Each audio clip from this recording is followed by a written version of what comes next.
มาเบิ่งมุกปลานิ่นทุกคนแล้วมุกปลานิ่นคอยเบิ่งหอมห่วยๆ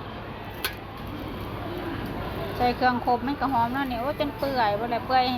ยร้ายกับบเป็นตะกินได้ทุกคนนะแบบให้เนื้อมันอันนี้แน่ถ้ามันเละๆร้ายกับบ่อยากปานใดแบบพวกกินอยู่ดอกซ้ำนี่ก็ได้แซ่บอยู่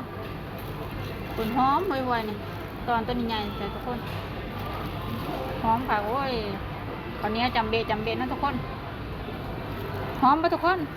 ถือกินหอมคือข่อยบ่กระดูกหอมห่วยๆนี่หอมตอดมันเจ้าปะทุกคนมึงแน่มุกปลานิ่นมาเด้อมากินน้ำกันทุกคนคราวนี้จำเบะแล้วเนี่ยโอ้ยมีแห้งหยาๆเลยทุกคนเดี๋ยวกินเนี่ยแสบกว่าเนาะเพื่อสิเฮ็ดได้กันยากอยู่ทุกคนเพื่อสิเฮ็ดกันได้หลายขั้นตอนอยู่เพื่อสิเอามาหนึ่งเนี่ยคะแนนแต่ลูกค้าอันนั้นบอกเขาร้านร้ายมานี่ลูกค้าบอกควรไปได้เนี่ยกะหนึ่งไว้อยู่เรียบร้อยแล้วทุกคน